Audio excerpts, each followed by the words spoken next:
What happens is when we go vote in the election, we think we're voting for instance, in 2016, you either had a choice of HRC or 45, right? So those who voted for HRC, we clicked that button like, oh, okay, voting for HRC.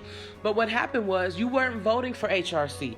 You were voting to send a Democratic group of super delegates to DC, okay, to vote on the presidency. So you were really voting for a vote, if that makes sense.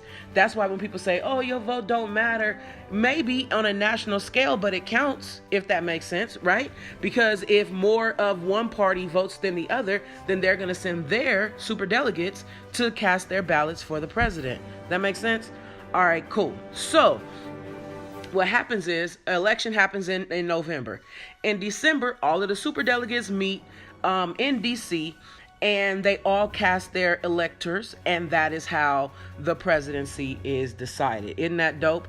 Okay, now some would say that they're not really, spaced out or allocated properly, and then you have a lot of gerrymandering going on in politics. For those of you who hear that term and don't know what it is, gerrymandering is manipulating the boundaries of like your area or your constituency for your own political party's gain, okay?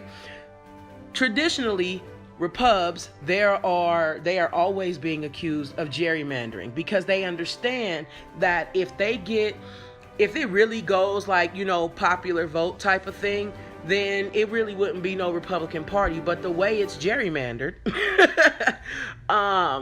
they stay viable. And that's the way the shit is set up. That's what it is. Okay. Why is this important to you? Because it should show you how important your local races are. Y'all get into your local races because that affects what your city taxes are. That affects how much you pay and how your everyday life is affected. Not the national politics, your local ones. Run, become politicians, guys. Let's change how this thing goes. You understand what I'm saying?